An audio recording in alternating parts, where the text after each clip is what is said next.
हा ठीक आहे. तर असे कांडत्रयात्मक, तर वेदाचा जो अंतिम भाग आहे त्याला उपनिषद असं म्हटलेलं आहे. उप, नि आणि शत असे 3 शब्द आहेत. उप म्हणजे समीप, सान्निध्यामध्ये बसलेले. हे जे सगळे उपनिषद आहेत हे गुरुच्या सान्निध्यामध्ये आणि शिष्य बसलेले आहेत आणि गुरुनी त्यांना त्या ठिकाणी सांगितलेलं आहे. आणि म्हणून उप म्हणजे त्या ठिकाणी सान्निध्यामध्ये बसलेले, आणि असा सान्निध्यामध्ये जो शिष्य बसला निश्चित विचार घेऊन, नि म्हणजे निश्चित आणि शत म्हणजे त्या ठिकाणी असलेला जो विचार आहे, त्या ठिकाणी असलेलं तत्व आहे. दृश्यम अनेन इति त्याला तत्वम असं म्हटलेलं आहे. यथार्थाचं ज्ञान तर ते त्या ठिकाणी दिलं. आणि म्हणून गुरुच्या सान्निध्यामध्ये बसल्यामुळे त्या ठिकाणी आणि उपनिषद असा शब्द त्या ठिकाणी वापरलेला आहे. दुसरं आणखी कोणाच्या सान्निध्यामध्ये आहे? आपण आपल्या सान्निध्यामध्ये कधीतरी बसतो का? डोकं असं आपलं शांत ठेवलं, डोळे बंद ठेवले आणि मग आपल्या लक्षात येईल तैसा हृदयामध्ये रामू असता सकळ सुखाचा आयामू. तर असा जो सकळ सुखाचा आरामू आहे तो कोण आहे? तो हृदयामध्ये आहे. त्या हृदयाशी आपण कधी कनेक्ट होतो की नाही? आणि म्हणून हे जे सगळं ज्ञान आहे ते आतच आहे, फक्त आपल्याला ते बाहेर काढायचं आहे. आणि म्हणून ते बाहेर काढण्याचं ज्ञान, आणि म्हणून त्याला उपनिषद. कधीतरी मला स्वतःजवळ बसायचंय. एज्युकेशन इज टू ड्राउट, आतलं बाहेर काढायचंय. तर ते जे बाहेर काढणं ज्याला म्हणतात, ते बाहेर काढणं याला उपनिषद शब्द आहे. आणि म्हणून त्या 2 अर्थांनी आपल्याला उपजत असं ज्ञान आहे. ज्ञानेश्वरांचं वर्णन केलं, उपजताचं ज्ञानी हे वर्म जाणोनी. आणि म्हणून उपजत ज्ञान ज्यांच्यामध्ये आहे असं आपल्यामध्ये देखील आहे, त्याला फक्त थोडंसं आपल्याला बाहेर काढणे.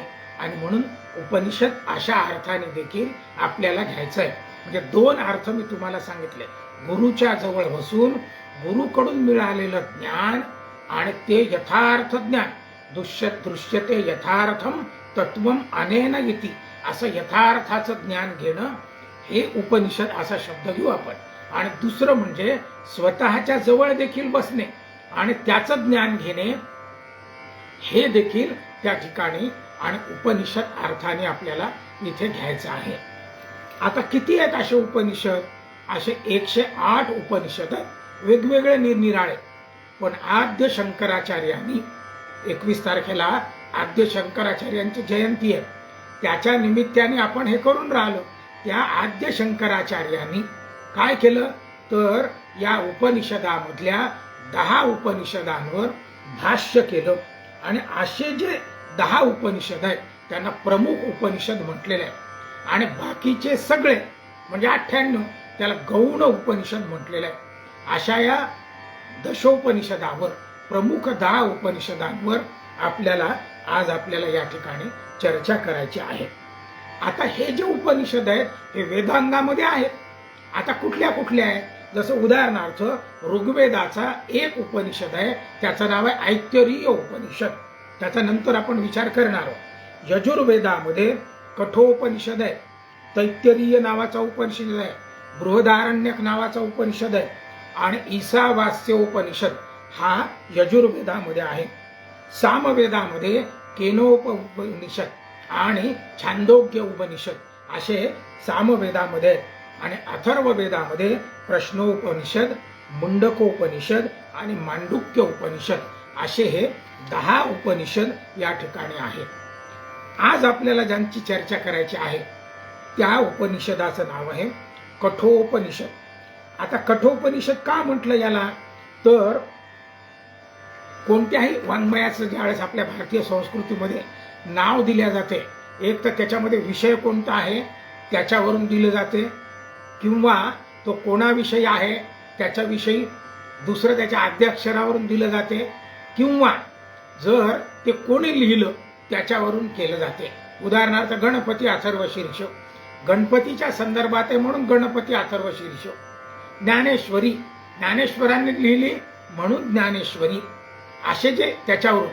आणि काही याचे नावं अक्षरावरून केले जातात. पहिल्या जसं आता उद्या आपण ज्याचा विचार केनोपनिषद, तर त्याची सुरुवातच केन शब्दापासून झाली. आता हा कठोपनिषद का झाला, तर कठ नावाचे ऋषी आहेत, त्यांनी याचं संकलन केलेलं आहे आणि म्हणून याचं नाव कठोपनिषद झालेलं आहे. आचार्य कठ कोण आहेत, तर या कठोपनिषदाचे कर्ते ऋषी आहेत. व्यासांचे 4 शिष्य आहेत त्याच्यामधले, आणि वैशंपायन नावाचे शिष्य आहेत, प्रमुख शिष्य. या वैशंपायनाचे शिष्य आहेत, त्यांचं नाव आहे आचार्य कठ, आणि म्हणून या कठांनी हा उपनिषद लिहिला आणि म्हणून याचं नाव झालं कठोपनिषद. आपल्याला वाटतं उपनिषद म्हणजे फार मोठे ग्रंथ असतील, प्रचंड असतील, कोण वाचावं एवढे, असं काहीही नाही. आज ज्याचा आपल्याला अभ्यास करायचा आहे तो कठोपनिषद. किती ऋचा आहेत त्याच्यामध्ये, किती श्रुती आहेत, किती मंत्र आहेत, फक्त 119 त्याच्यामध्ये मंत्र आहेत. म्हणजे रुद्राध्याय, अष्टरुद्राध्याय जर घेतली तर ती याच्यापेक्षाही जास्त आहे. आणि म्हणून आपण सर्वजणांनी लक्षात घ्यायचं की उपनिषद म्हणजे हा काही फार कठीण गोष्ट आहे, त्याच्यामध्ये फार वाचण्यालायक नाही असं नाही, आपण ते करू शकतो. असे 119. बरं, किती अध्याय आहेत, फक्त 2 अध्याय आहेत कठोपनिषदाचे.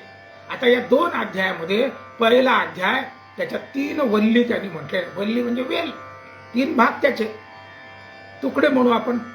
तर पहिल्या अध्यायात 3 वल्ली, दुसऱ्या अध्यायात 3 वल्ली, अशा 6 वल्लींचा हा कठोपनिषद आहे. समजून घेण्याच्या दृष्टीने तुम्हाला सांगून राहिलो. काय झालं त्याच्या आता कथेने सुरुवात जर केली तर आणखीन त्याच्यामध्ये, तर या कठोपनिषदाची सुरुवात देखील कथेनेच त्या ठिकाणी झालेली आहे. वाजश्रवा नावाचे ऋषी होते, त्यांचा मुलगा आणि शिष्य, त्याचं नाव होतं वाजश्रवस. आता या वाजश्रवसाला देखील एक पुत्र, त्याचं नाव होतं नचिकेता. मग आता कथेचा प्रारंभ लक्षात घ्या. हा जो वाजश्रवस नावाचे ऋषी आहे, याने एक विश्वजित नावाचा यज्ञ केला, आणि या यज्ञामध्ये नंतर यज्ञ पूर्ण झाल्यानंतर आहुती दिली जाते. आहुतीनंतर दान धर्म केलं जाते आणि प्रचंड दान धर्म त्याच्यामध्ये असते. आता या वाजश्रवस नावाच्या ऋषींनी गोदान करण्याचा संकल्प केला आणि त्याने गायी दान देण्यासाठी सुरुवात केली. आता त्या कशा गायी दिल्या, त्या कठोपनिषदाने त्याच्यामध्ये वर्णन केलेलं आहे. पीतोदिका, जब्द तृणा, दुग्ध दोहा, निरिंद्रिया, आनंदा नामते लोकास तांस गच्छतिता ददत. म्हणजे कोणत्या गायी दान देऊन राहिला तो, तर त्या भाकड गायी आहे, ज्या मरतुकड्या गायी आहेत, रोगी दुखी आहेत, अशा सगळ्या गायी तो दान त्या ठिकाणी देऊन राहिलेला आहे. मग आता हा दान देत असताना त्याचा जो मुलगा आहे तो नचिकेता किशोरावस्थेमध्ये आहे, आणि तो पाहून राहिला की अरे आपले वडील दान देताना अशा रोगी दुखी गायी, ज्या वांझा आहेत, ज्या दूध देत नाहीत, ज्या मरतुकडे आहेत, अशा गायी ते दान देऊन राहिलेले आहे. हा तर प्रमाद आहे, हा दोष आहे, आणि हा दोष निश्चितपणे आपल्या वडिलांसाठी घातक आहे. काय करावं, आणि म्हणून तो आपल्या वडिलांजवळ गेलेला आहे दान देत असतानाच, आणि तो त्या ठिकाणी त्यांना म्हणून राहिलेला आहे. कठोपनिषदामध्ये वर्णन केलं, तो त्या ठिकाणी त्यांच्या मागे रट लावून राहिला. काय करून राहिला, कस्मै माम दास्य सिटी, कस्मै माम दास्य सिटी. हे गुरुराया, हे पिताश्री, हे तात, तुम्ही मला कोणाला दान देणार, गाई दान देऊन राहिले, मला कोणाला दान देणार, मला कोणाला दान देणार, असं ते त्या ठिकाणी म्हणून राहिलेले आहे. आता मला कोणाला दान देणार म्हटलं, एकदा झालं, दोनदा झालं, तीनदा झालं, त्याचे वडील चिडले, आणि चिडल्यानंतर ते त्याला म्हटले मृत्यवे त्वाम ददामिती. अरे मी तुला मृत्यूला म्हणजे यमाला दान देऊन टाकतो, असं रागावून त्यांनी म्हटलेलं आहे. ज्याला आनंद झाला, अरे दान दिलं मला, तो थोडासा एकांतामध्ये बसला की आपल्या वडिलांनी कोणाला मला दान दिलं, यमाला. का बरं दिलं असेल, यम कोण आहे आणि कशी त्याची माझी भेट होईल, त्याच्याकडे मी कसा राहणार, मला दान दिलेलं आहे, अशी तो मनन चिंतन त्या एकांतामध्ये करून राहिलेला आहे.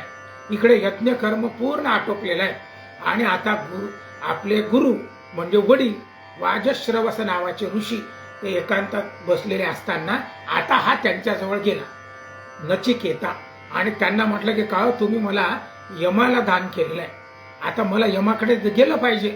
तेव्हा ते म्हटले, अरे मी चिडून म्हटलेलं आहे, मी का खरंच दान देणार आहे का, तू तर माझा पुत्र आहे. तेव्हा आता तो वडिलांशी चर्चा करायला लागलेला आहे. तोही तत्वज्ञानी आहे, यांचा शिष्य आहे, पुत्र जरी असला तो त्यांच्याशी चर्चा करून राहिला की नाही, तुम्ही आता शब्द दिलेला आहे आणि दिलेलं दान वापस घेत नसतात.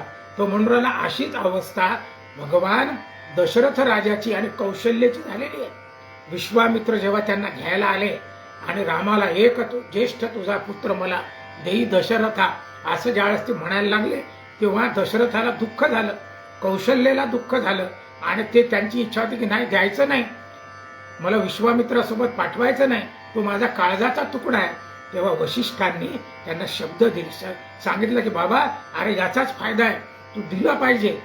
तर त्यांनी तर दान नव्हतं दिलं तरी पाठवलं रामाला. तुम्ही तर मला यमाला दान दिलेलं आहे, मला पाठवलं पाहिजे. आणि असा त्यांचा संवाद होत असताना शेवटी वडिलांना त्यांनी ज्याला म्हणतात मान्यता प्रदान करायला लावली.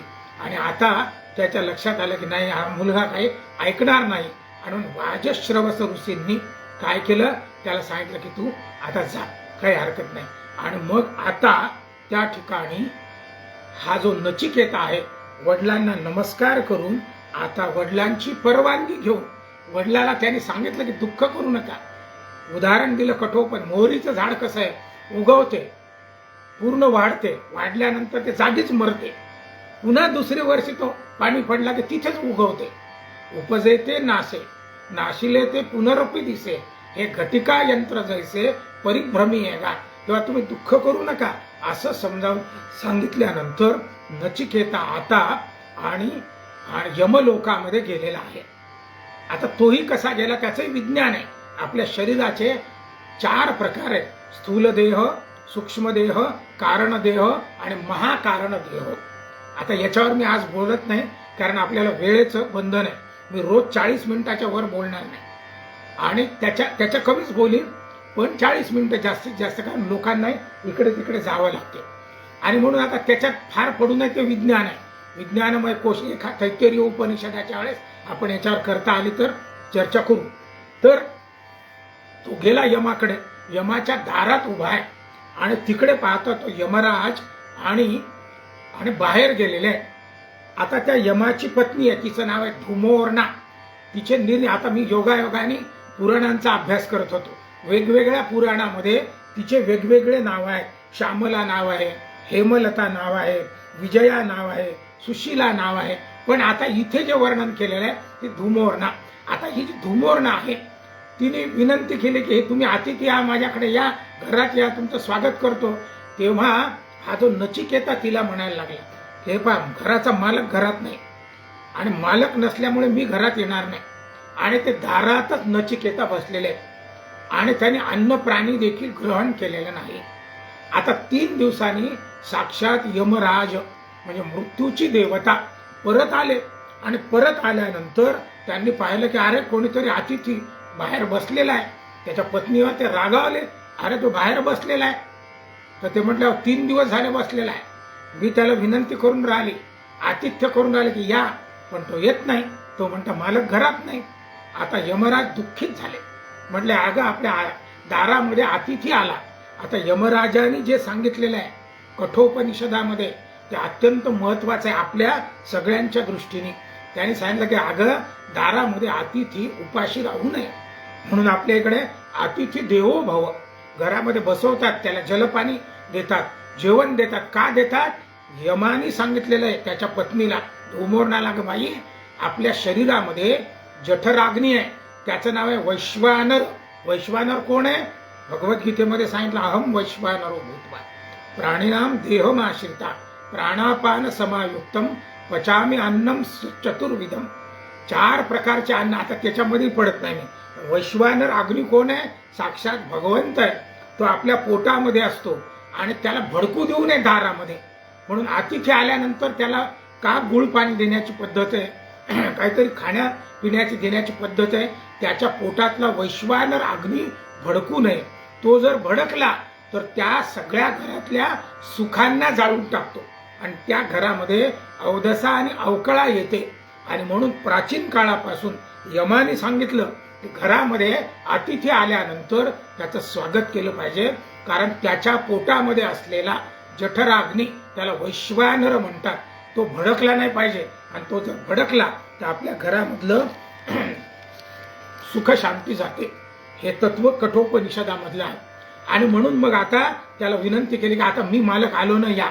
ताटपाट केला, रांगोळी केली, त्याला जेव खाऊ घातलं. आणि यमराज म्हटले मला अत्यंत दुःख झालं, तुम्ही माझ्या दारामध्ये असून या ठिकाणी आणि तुम्ही उपाशी राहिलेले आहात 3 रात्रीपर्यंत, 3 दिवसपर्यंत.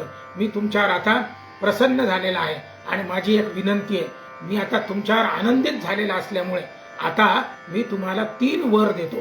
तुम्ही काही 3 वर मागा आणि ते वर मी तुम्हाला देतो. तेव्हा आता अत्यंत आनंदित नचिकेता झालेले आहे. आणि त्याने सांगितलं खूप छान, त्याने नमस्कार यमाला केलेला आहे आणि यमाला त्यांनी भगवन शब्द वापरलेला आहे. कठोपनिषदामध्ये भगवन कोणालाही शब्द वापरायचा नसतो. भगवंताचा एक अधिकार आहे, यमाचा अधिकार त्याच्या लक्षात आला आणि त्याने भगवन शब्द वापरला. आणि मागायचं देखील तसंच होतं. त्यांनी सांगितलं पहिला वर आता नचिकेतानी यमाला मागितलेला आहे. म्हणजे कठोपनिषदामध्ये यम आणि नचिकेताचा संवाद आहे, हे लक्षात घ्या. हे मुद्दाम संवादच आहे, गुरु शिष्याचा संवाद. आता इथे यमराज गुरु झालेले आहे आणि शिष्य कोण झाले, नचिकेता झालेले आहे. आता पहिला वर त्यांनी मागितलेला आहे. पहिला वर कोणता मागितला, शांत संकल्प सुमना यथा स्यात्. म्हणजे आता हे यमराज, माझे वडील रागावलेले आहे आणि त्यांच्याकडून काही प्रमाद देखील घडलेले आहे. माझी एक विनंती आहे, पहिल्या वराने आपण त्यांना शांत करा. जर मी परत इथून गेलो तर माझ्यावर त्यांनी रागावू नये. त्यांच्याकडून काही प्रमाद घडलेले आहे, ते प्रमाद देखील नष्ट करा आणि त्यांच्यावर पुण्याचा वर्षाव तुम्ही करा, असं ते त्या ठिकाणी म्हणून राहिले. यमराजाने तथास्तु म्हटलेलं आहे. सोपा वर होता. मग त्याने सांगितलं वा वा वा, फार छान झालं. याने पुन्हा नमस्कार केला आणि आता यमराज म्हटले दुसरा वर माग. ते म्हटले काही हरकत नाही. आता याच्या असं लक्षात आलं, मर्त्यलोक आणि स्वर्गलोक याच्यामध्ये काय फरक आहे.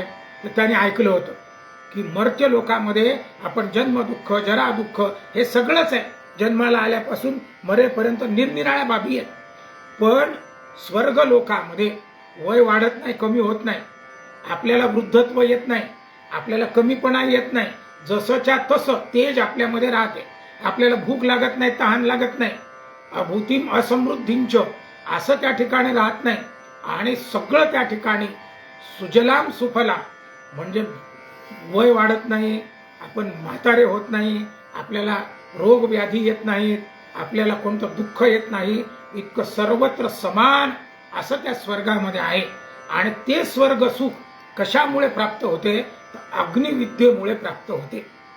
मग आता त्याने विनंती केली यमराजाला की मला मर्त्य लोकांमधलं माहिती आहे, जन्माला येणे, मरणे हे सगळं पुनरपि जननम पुनरपि मरणम शंकराचार्यांनी सांगितलेलं आहे. ते सगळं मला माहिती आहे. मला अशी इच्छा आहे की जो स्वर्ग लोक आहे, ज्याला अमृत तत्व म्हणतात, ते अमृत तत्व प्राप्त करण्यासाठी अग्निविद्या नावाची विद्या आहे. तर ते अमृत तत्व प्राप्त करणारी अग्निविद्या तुम्ही मला या ठिकाणी सांगितली पाहिजे. तेव्हा आता यमराजाने त्या नचिकेताला अग्निविद्येचा जो यज्ञ आहे तो यज्ञ त्या ठिकाणी सांगितलेला आहे. म्हणजे इतकं सुंदर वर्णन त्याच्यामध्ये आहे, 119 श्लोकांमध्ये आहे. पण त्याने त्या ठिकाणी त्या यज्ञाची वेदी कशी असावी, त्या ठिकाणी त्याच्या विटा किती असाव्या याच्यावर देखील आहे. यज्ञकुंड करतात लोक आणि त्याच्यामध्ये विटा किती काय त्याचं प्रमाण नाही, चालू द्या. काही लोक हवन करतात त्या याच्यामध्ये, आता तर लोखंडी पात्रामध्ये, आणि तो हवन नाही ते होम आहे, ते देखील करतात. त्याचे इष्ट परिणाम तितके होत नाहीत. आता त्याच्यावर जायचं नाही आपल्याला, कारण तो जाऊ दे, तो वेगळा भाग आहे.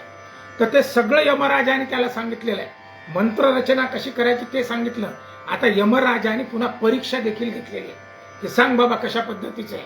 आणि नचिकेतानी जसंच्या तसं, मनाचं कमी जास्त काहीही नाही, जे यमराजाने सांगितलं ते जसंच्या तसं त्याने ग्रहण केलेलं आहे. संक्रांतीर अन्यस्य विशेष युक्ता, त्यांनी जे संक्रमण केलं ते जसंच्या तसं त्यांनी सांगितलेलं आहे. आता यमराज खुश झाले आणि त्यांनी सांगितले बाबा मी तुला 3 वर तर देतो, आता 4था वरही मी तुला देऊन टाकतो. तू ही अग्निविद्या इतकी सुंदर पद्धतीने ग्रहण केलेली आहे, तेव्हा तू माझा खरा विद्यार्थी आहे, मी तुला प्रसन्न होऊन एक वर देतो. याच्या पुढे ही जी अग्निविद्या आहे त्या अग्निविद्येला नचिकेताग्नी असं नाव या ठिकाणी येईल आणि म्हणून त्यांनी त्या विद्येचं नाव नचिकेताग्नी असं ठेवलेलं आहे. आजही ती विद्या त्या ठिकाणी त्याच्याच नावाने आणि आहे. तेव्हा आता 2 वर त्याला पूर्ण झाल्यानंतर यमराजाने आता त्याला पुन्हा आठवण दिली. 3रा वर मी तुला सांगितलेला आहे, कारण तू इथं उपाशी राहिलेला आहे, मला ते प्रायश्चित्तही करावं लागणार आहे. तेव्हा आता तो 3रा वर माग. आता नचिकेता आणि 3रा आणि प्रमुख वर त्यांनी त्या ठिकाणी मागितलेला आहे. त्याने सांगितलं की हे यमराजा, तुम्ही कोण? हा मृत्यूची देवता आहे आणि तुमचं त्याच्यामध्ये मास्टरी आहे, तुम्ही पारंगत आहात त्याच्यामध्ये, तुम्हीच देवता आहात त्याची. आता तुमच्याजवळ यायचं आणि तुम्हाला ते मागायचं नाही, असं नाही कसं होईल? ज्याच्याजवळ जे आहे त्याच्याजवळ ते मागितलंच पाहिजे. मला आता मृत्यूविषयक ज्ञान तुम्ही मला दिलं पाहिजे. वेद आता या उपनिषदानी, कठोपनिषदानी, कठ नावाच्या ऋषींनी सांगितलेलं आहे. या कठोपनिषदानी त्याला गुह्य ज्ञान म्हटलेलं आहे, गूढ ज्ञान म्हटलेलं आहे, ब्रह्मज्ञान म्हटलेलं आहे. असं त्या ठिकाणी तिथे अशी ही राजविद्या असा देखील शब्द वापरलेला आहे. तर हे जे मृत्यूविषयक ज्ञान आहे ते तुमच्याशिवाय कोण देणार आहे? तुम्हीच त्याच्यामध्ये आहात, मृत्यूची देवता आहे, ते मला तुम्ही दिलं पाहिजे. आता यमराज थोडेसे हसले आणि चेहरा त्यांचा उतरला आणि त्यांनी आता याला प्रलोभन द्यायला सुरुवात केली. बाबा, मृत्यू लोकाचं कशासाठी त्या मृत्यूविषयक ज्ञान तू घेतो? जाऊ दे ना, ते नको घेऊ. तुला असं चिरकाल जीवन पाहिजे का? सर्व ऐश्वर्य पाहिजे का? सर्व अष्टसिद्धी पाहिजेत का? जगातलं जे सुख तुला पाहिजे असेल ते मी तुला देतो, पण तू मृत्यूविषयक ज्ञान मागू नको. तेव्हा आता नचिकेता हा प्रकांड अशा पद्धतीचा शिष्य आहे, ज्ञानी आहे. त्याने सांगितलं का तुम्ही मृत्यूचे देवता आहात आणि तुमच्याजवळ या ठिकाणी मी आलो आणि आल्यानंतर जर मृत्यूशिवाय, आता त्यांनी सांगितलं, पुन्हा यमराजाने त्याला सांगितलं, बाबा हे ज्ञान मी देवादिकांनाही दिलेलं नाहीये आणि तू मागून राहिलेला आहे, तू इतर काहीतरी माग. प्रलोभन दिली, पण याने सांगितलं की बाबा नाही, मला हेच पाहिजे. ज्ञानेश्वरीत वर्णन काय? बभू मृगजळ देखोनी डोळा, थुंकी जे जे अमृताचा गिळीता गळाला. मृगजळ पाहिल्यानंतर अमृत तोंडामध्ये थुंकून द्यायचं, तो मूर्खपणा नाही का? तेच आहे. तोडीला परुसी असा जो आहे, बांधीला गळा शुक्तिका लाभे.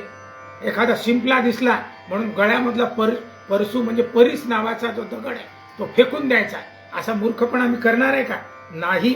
तर मला तेच ज्ञान पाहिजे आहे असं तो सांगून राहिला. मला अमृतच पाहिजे, मी त्या मृगजळाला जाणार नाही. मर्त्य लोकांमध्ये असलेलं सुख आहे, ऐहिक सुख, ते मला नकोत. तेव्हा मला तेच ज्ञान तुम्ही द्या. आता प्रलोभन दाखवल्यानंतरही नचिकेता मान्य करत नाही. तेव्हा आता यमराज, यमदेवता त्या नचिकेताला मृत्यूविषयक असं हे जे गुह्य ज्ञान आहे, जे गूढ ज्ञान आहे, ते आता त्या ठिकाणी सांगून राहिलेलं आहे. कठोपनिषदामध्ये यमराजांनी नचिकेताला मृत्यूविषयक जे ज्ञान दिलेलं आहे ते ज्ञान, ते गुह्य ज्ञान या ठिकाणी आहे.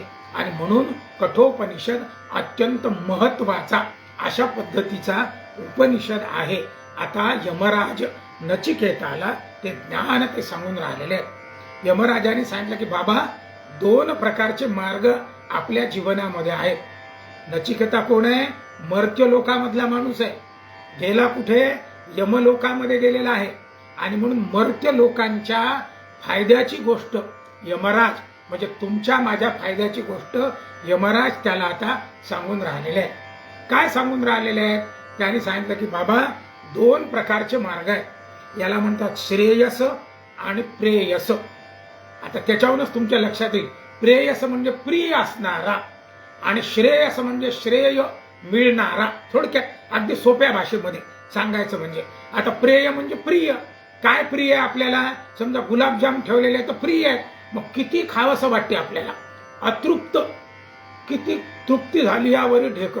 मग आता खूप खाल्ले, प्रिय काय आहे? खायचं आहे. मग खाल्ल्यानंतर परिणाम काय आहे? अपचन आहे. आणि म्हणून प्रेयस काय आहे? अपचन करण्यालायक आहे, म्हणजे फायद्याचं आहे का? प्रेयस आहे पण फायद्याचं नाही. आता श्रेयस काय आहे? थोडंसं खायचं, जास्त नाही. हे जे श्रेयस आहे, श्रेयस हा मोक्ष मार्ग आहे. मग ज्ञानी माणूस काय करतो? हा श्रेयस मार्गाकडे जातो. जो बुद्धिमान आहे तो कमी खाईल, म्हणजे अपचन होणार नाही. आणि ज्याला अविद्या आहे तो काय करेल? येऊ द्या, खाऊ द्या. संसारामध्ये रत, म्हणजे जैसा भ्रमरू भेदू कोडे, भलतैसे काष्ट कोरडे, परी कलिके माझी सापडे कोवळीये, तेथ उत्तीर्ण होईल प्राणे, परी कमल दलू भेदू नेणे.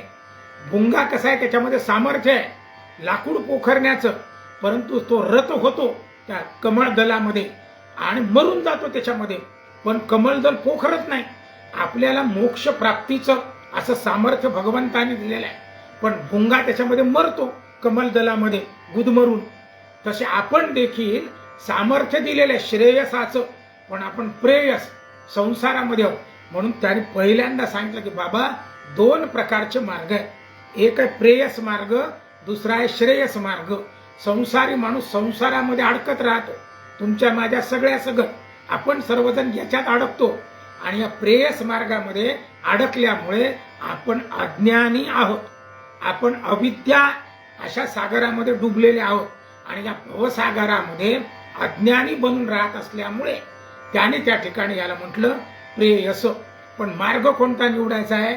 जर तुला याचं मृत्यू लोकाचं ज्ञान पाहिजे असेल, तुला मोक्ष प्राप्ती पाहिजे असेल, तर तुला श्रेयस मार्ग घ्यावा लागेल. आणि म्हणून पहिल्यांदा यमराजाने त्याला ही त्या ठिकाणी मृत्यूविषयक ज्ञान देताना पहिली ही अगदी नवनीत हाती आले हो आणि अवघड सोपे झाले हो, तसं सोपं त्यांनी त्या ठिकाणी सांगितलं. गुरुकिल्ली यमराजाने नचिकेताला दिलेली की जर तू मर्त्य लोकामध्ये आहे तर श्रेयस मार्ग निवड. म्हणजे प्रेयस म्हणजे आपण मृत्यू लोकामध्ये जे प्रिय आहे, मला हे पाहिजे, ते पाहिजे, ते पाहिजे, सगळं मला पाहिजे पाहिजे पाहिजे, पण हे पाहिजे पाहिजे करत असताना याच्यामध्येच मरतो. आणि मेल्यानंतर मग पुन्हा जन्म, पुन्हा मृत्यू, असं जे अविद्या माया सागरामध्ये आपण जे डुबलेलं आहोत त्याला अज्ञान म्हटलेलं आहे. आणि मग इथे भोग भोगण्यासाठी आपण सर्वजण भोगी बनतो, अशी सगळी प्रेयस. पण आपल्याला योगी बनायचं आहे, आपल्याला भगवंताशी तादात्म्य पावायचं आहे, तर मला श्रेयस बनावं लागेल. ते म्हटले बाबा समजलं मला. पुन्हा नमस्कार केला. हो किती सुंदर तुम्ही सांगून राहिले. असं नचिकेता यमराजाला म्हटला, नमस्कार केला आणि भगवन असा शब्द वापरला. हे भगवंता, यमराजाला भगवंत म्हटलेला आहे. यमराजाने आता सांगितलं की बाबा तुला आणखी सांगतो. काय झालं? आता तुला सांगतो. एकाक्षर ब्रह्म आहे. एकाक्षर ब्रह्म म्हणजे त्याच्यामध्येच ते जे आत्मज्ञान आहे ते सगळं त्याच्यामध्येच गुंतलेलं आहे. कोण आहे एकाक्षर ब्रह्म? जेव्हा सृष्टीची उत्पत्ती झाली तेव्हा पहिला शब्द आला, त्याला एकाक्षर ब्रह्म ओंकार म्हटलेलं आहे. ज्ञानेश्वरांनी ज्ञानेश्वरीत वर्णन केलं. अकार चरण युगुल, उकार उदर विशाल, मकार महामंडल मस्तकाकारे, हे तिन्ही एकवटले, तेथ शब्द ब्रह्म कवळले, ते निया गुरुकृपा नमिले आदि बीज. ते ओंकार ब्रह्म जे आहे त्याच्यातूनच त्याला जाणलं पाहिजे, त्याला ब्रह्मज्ञान असा शब्द यमराजाने मानलेला आहे. आता हे मी तुम्हाला फक्त प्रेरणी करून राहिलो. तुम्ही कठोपनिषद थोडासा वाचला पाहिजे. त्याचं कारण आहे आता सगळं इथे सांगता येणार नाही, तर त्या ओंकार ब्रह्माविषयी त्याने त्या ठिकाणी सांगितलेलं आहे. शरीराविषयी त्या ठिकाणी सांगत असताना आता भगवंत त्याला सांगून राहिले की बाबा हे जे तत्वज्ञान आहे ओंकार ब्रह्माचं, हे प्राप्त कसं करावं लागणार आहे तुला? आत्मज्ञानातून. आता आत्मज्ञान कुठे आहे? आतच आहे. तैसा हृदयामध्ये राम. हा जो आत्मज्ञान आहे, हे आपलं जे शरीर आहे हे कसं आहे? नश्वर आहे, हे नष्ट होणार आहे. आणि त्याच्या आतमध्ये असणारा आत्मा जो आहे, कठोपनिषदाने शब्द वापरला अंगुष्ठ मात्र पुरुष मध्ये आत्मनि तिष्ठती, असा शब्द वापरलेला आहे. तो जो आत्मा आहे तो कसा आहे? तो अजन्मा आहे, त्याचा जन्म नाही, तो नष्ट होत नाही, त्याला मृत्यू देखील नाही. तो कसा आहे? नित्य आहे, तो शाश्वत आहे, तो सर्व व्याप्त आहे. अणुपासोनी ब्रह्मांडा एवढा होत असे. जे मारुतीरायाचं वर्णन केलंय तसा हा कसा आहे, हृदय आकाशामध्ये असलेला अंगुष्ठ मात्र पुरुष जो आत्मा, अंगुष्ठ मात्र पुरुष म्हणजे आत्मा, तो कसा आहे, हृदय आकाशामध्ये आहे. हृदय आकाशाचा असलेला अंगुष्ठ मात्र पुरुष कसा आहे, जगत आकाशा एवढा आहे, त्या आकाशा एवढा आहे. तुका आकाशा एवढा, अनुरोनिवा थोकडा तुका आकाशा एवढा, असा जो आत्मा आहे तो कसा आहे, असं त्याचं स्वरूप आहे. म्हणजे त्याला जन्म नाही, मृत्यू नाही, वय वाढत नाही, कमी नाही, तो काही लहान नाही, मोठा नाही, तो विश्वव्यापक आहे आणि तो कसा आहे, नित्य आहे, शाश्वत आहे. मग शरीर कसं आहे, या शरीराचे काही वर्णन त्या ठिकाणी त्यांनी केलेलं आहे. एक केलं अस्थि. अस्थि म्हणजे तो गर्भामध्ये राहते आपलं शरीर. यमराज सांगून राहिले, कोणाला सांगून राहिले, नचिकेताला, गर्भामध्ये आहे. जायते, त्याचा दुसरं गुण, जायते म्हणजे जन्म घेतो. तिसरं आहे वर्धते, क्रमाक्रमाने त्याचं वर्धन होते आपल्या शरीराचं. विपरिणमते म्हणजे काय, त्या अवयवाची वाढ पूर्ण होते मग थांबते.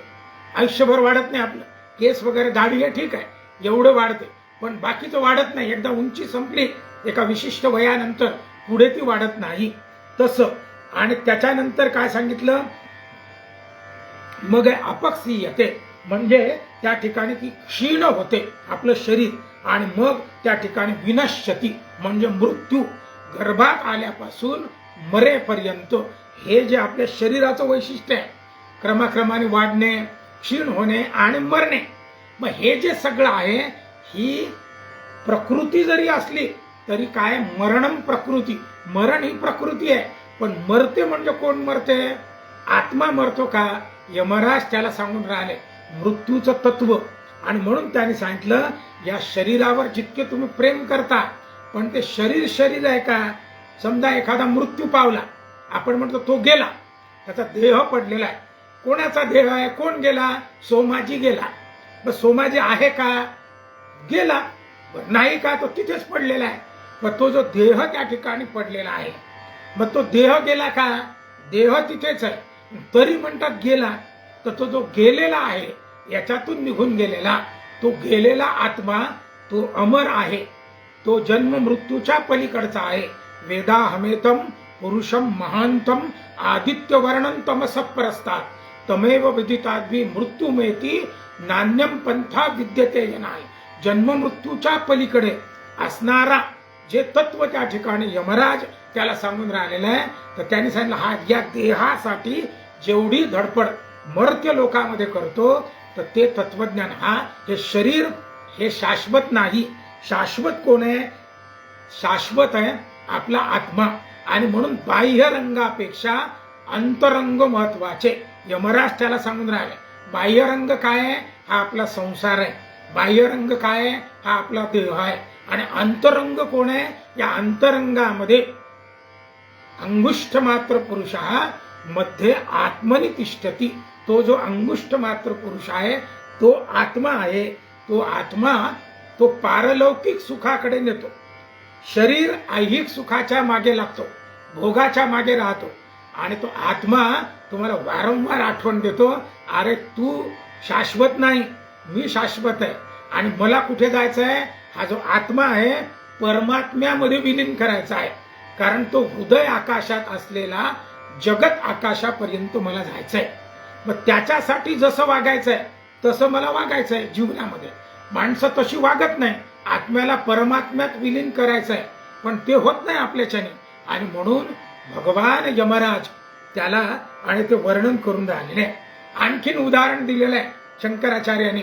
हे जे घर आहे, या घरामध्ये खिडक्या दारं हे येते आपल्या सगळ्यांना, हे घर, हे घर म्हणजे आपलं शरीर आहे.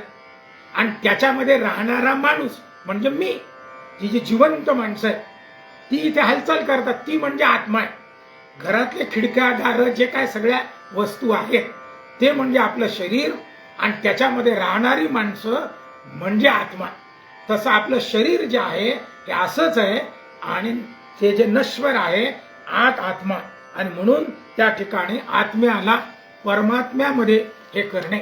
आणि मग त्याच्यासाठी आता भगवान उपासना देखील त्याला सांगून राहिलेल्या आहेत. निरनिराळ्या साधना भगवंतानी म्हणजे यमराजानी नचिकेताला त्या ठिकाणी सांगितलेल्या आहेत. आणि त्याच्यानंतर त्याला सांगून राहिले प्रसिद्ध वाक्य आहे आणि हे कठोपनिषदामधलं आहे, सगळ्यांना माहिती आहे. बहुतेक जे वाचन करतात त्यांना उत्तिष्ठत जाग्रत प्राप्य वरान्य बोधत हे वाक्य कुठलं आहे?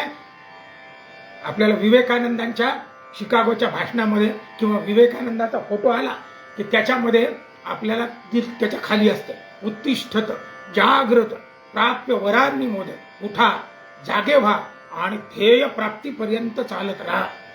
यमराज सांगून राहिलेले, कोणाला सांगून राहिले? नचिकेताला. उत्तिष्ठत जाग्रत प्राप्य वरान्य बोधत, उठा जागे व्हा. आणि तिथे त्यांनी वर्णन करताना सांगितलं की बाबा काय आहे. मग आता हे शरीर त्यांनी एक सुंदर उदाहरण दिलं. उत्तिष्ठत म्हणत असताना सांगितलं शरीर म्हणजे रथ आहे. याच्यामधला रथी कोण आहे? रथी म्हणजे आत्मा आहे. मग हे चालवते कोण? तर त्याला जे घोडे लागलेले आहेत ते इंद्रिय म्हणजे त्याचे घोडे. हे कठोपनिषदाने उदाहरण दिलेले आहे. अनेक ठिकाणी नंतर हे उदाहरण आलेलं आहे, पण मूळ उदाहरण कठोपनिषदामधलं या ठिकाणी तिथे दिलेलं आहे. आणि आता बुद्धी म्हणजे कोण आहे? सारथी आहे. या शरीराला चालवणारा सारथी ती आहे बुद्धी. शरीर म्हणजे रथ, घोडे याचे आहेत इंद्रिय आणि सारथी कोण आहे? बुद्धी. आणि लगाम कोण आहे? या रथाला कंट्रोल करायचा असेल तर त्याचे लगाम म्हणजे आपलं मन आहे. या मनावर निश्चल राहायचं आहे. मनोनी मन एक निश्चल राहील मग आम्हासीच साम्य रूप होईल, ज्ञानेश्वरांनी म्हटलं. तर ते जे मनाला निश्चल करणे, तर ते उन्मन अवस्था ती जी आहे, उन्मनी मन निमाले हे जे म्हटलेलं आहे विरळणेमध्ये, तर ती जी उन्मन अवस्था कशी करता येईल? तर या मनावर लगाम ते उदाहरण त्या ठिकाणी त्यांनी दिलेलं आहे. मग अमृतत्व प्राप्त करायचं असेल तर तुला ऐहिक प्रलोभन टाळून ती जी उपासना आहे, ती जी साधना आहे, त्या साधना मार्गाने तुला जावं लागेल. ऐहिक प्रलोभन तुला त्या ठिकाणी टाळावे लागतील, तर त्या ठिकाणी अमृत तत्व प्राप्त होईल. म्हणून मृत्यू हे शाश्वत सत्य आहे, हे लक्षात ठेव. हे यमराज त्याला सांगून राहिलेले आहेत. आणि नचिकेता अत्यंत प्रसन्न झालेला आहे. त्याच्या लक्षात आलं की आत्म्याला परमात्म्यात विलीन करायचं आहे. आत्म्याचा अधोगती नाही, शरीर सुखाच्या मागे जाऊन नाही, संसार सुखामागे लागून नाही. हे जे नश्वर शरीर आहे याचे चोचले पुरवायचे नाही, तर कुठेतरी तप्त होऊन आत्म्याला परमात्म्याकडे, हृदय आकाशाला जगत आकाशामध्ये विलीन करायचं असेल, तेच अमृतत्व आहे. आणि ते जर लक्षात घेतलं नाही तर पुनरपि जननम पुनरपि मरणम पुनरपि जननी जठरे शयनम अशाच पद्धतीचं आणि या ठिकाणी होणार आहे. यम आणि नचिकेताचा हा संवाद त्या ठिकाणी चालू आहे.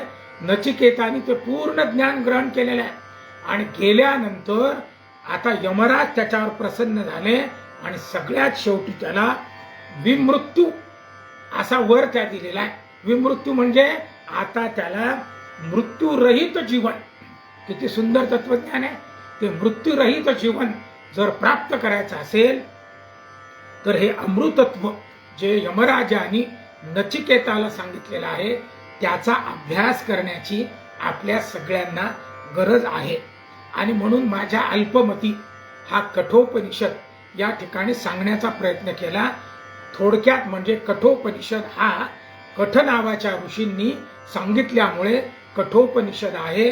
वाजश्रवस नावाचे ऋषी त्यांनी विश्वजित यज्ञ केला, त्याच्यामध्ये मरतुकड्या गायी दान करत असताना नचिकेता त्यांचा पुत्र त्यांच्याजवळ गेला आणि म्हटले मला कोणाला दान करणार?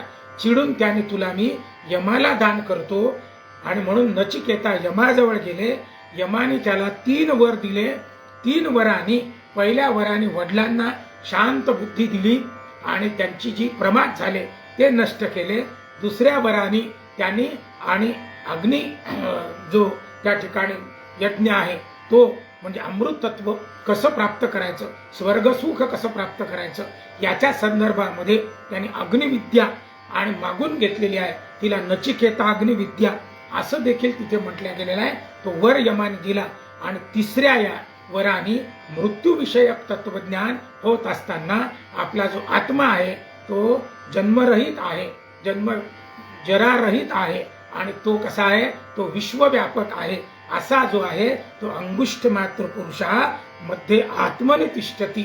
हे जे तत्व आहे अंगुष्ठ मात्र अंगठ्या एवढा असा जो हृदय आकाशामध्ये आहे, तो जगत आकाशामध्ये व्याप्त असलेला आत्मा, त्याला प्राप्त करण्यासाठी निरनिराळे जी साधन आहे ती साधनं देऊन यमानी उत्तिष्ठत जाग्रत प्राप्त वरान्य बोधत हे सूत्र त्याला सांगून त्याला सिद्ध केलेलं आहे. आणि विमृत्यू होशील असा वर त्या ठिकाणी दिलेला आहे. आणि सगळ्यात शेवटी ओम सहनाववतु सहनो भुनक्तु सहवीर्यं करवावहि तेजस्विनावधीतमस्तु मा विद्विषावहै. ओम शांती शांती शांती असं म्हणून कठोपनिषदाची सांगता झालेली आहे. आज आपण 6:30ला सुरू केलं. मध्ये थोडं कनेक्शनचा प्रॉब्लेम आला.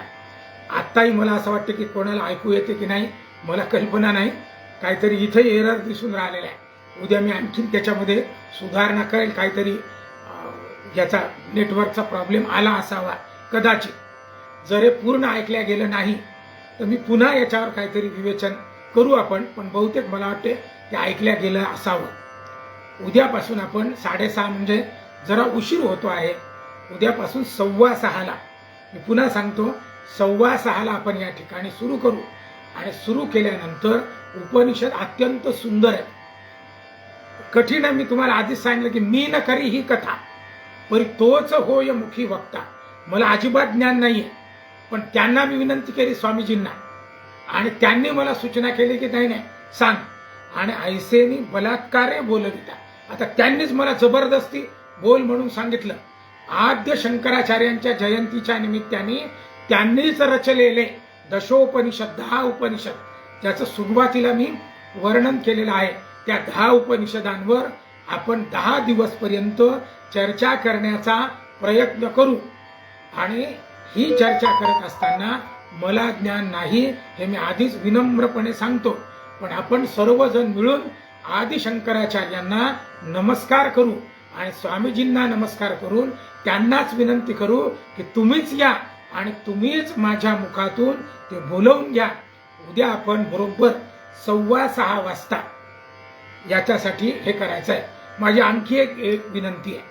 आपण सर्वजण ऐकणारे जे असतील हे सगळे बऱ्यापैकी वयाचे आहात. आणि मी अनेकांशी चर्चा करताना म्हटलं की आपण आता मृत्यूच्या समीप आलेले आहोत. म्हणजे आपले वय खूप झालेले आहे. आणि असं असून मी पण त्याच्यातच आहे. मला देखील उपनिषद अगदी आत्ता वाचायला मिळाले आणि ते काही फार मला त्याच्यातलं ज्ञान नाहीये. आपल्याला स्पर्श देखील या वाङ्मयाचा नव्हता. तर जे कोणी नवीन पिढीचे असतील, घरातली मुलं, अर्थात एकदमच लहान नको, 8वी 9वीतली नाही, पण जे 10वीच्या वरची जर मुलं असतील तर त्यांना हे ऐकू द्या. माझंच ऐका मी असं म्हणत नाही. उपनिषद आणा आणि थोडंसं त्याला ऐकू द्या. पण इथे आता आपण सोपं करून सांगण्याचा मी प्रयत्न करतो. उपनिषद काय आहे, त्याचे कर्ते ऋषी काय आहे, त्याच्यामध्ये काय सांगितलेलं आहे, जरा नवीन पिढीला ऐकू द्या थोडं. म्हणजे आपली भारतीय संस्कृती, आपलं भारतीय तत्वज्ञान किती मोठं आहे आणि त्या तत्वज्ञानातून जीवनाचं कसं कल्याण होते, भोगवाद कसा आपण त्याच्यापासून दूर गेलं पाहिजे, ऐहिक सुखाच्या पलीकडे जाऊन तर पारलौकिक सुखाकडे कसं गेलं पाहिजे, भोगापेक्षा योगाकडे कसं गेलं पाहिजे, हे आपलं भारतीय तत्वज्ञान सांगते. जर आपल्या मुलांना हे जर ऐकवलं तर मला असं निश्चित विश्वास आहे की त्यांच्यामध्ये लक्षणीय बदल होतील आणि त्यांचं जीवन सुकर होईल. ऐहिक सुखासोबत पारलौकिक सुख देखील त्यांना प्राप्त होतील. तेव्हा त्यांना घेऊन देखील आपण सगळ्यांनी हे करावं. मी पुन्हा एकदा तुमच्या सगळ्यांच्या चरणावर नतमस्तक होतो. आणि उद्या आपण सर्वजण आणि बरोबर 6:15 वाजता या ठिकाणी बसू. आज 2 पार्ट आहेत. पहिले एक 5-10 मिनिट काहीतरी गडबड झाली म्हणून सुरुवातीचं अत्यंत सुंदर तत्वज्ञान आहे. उपनिषद काय हे ते एक 5-10 मिनिटाचं असेल, ते पण ऐकायचं आणि हे पण ऐकून आपण सगळ्यांनी दोन्ही त्याचा समन्वय करावा. कठोपनिषद अत्यंत सुंदर असा उपनिषद आणि त्याची सेवा त्याच्याच चरणावर करून या ठिकाणी थांबतो. नमो नारायण.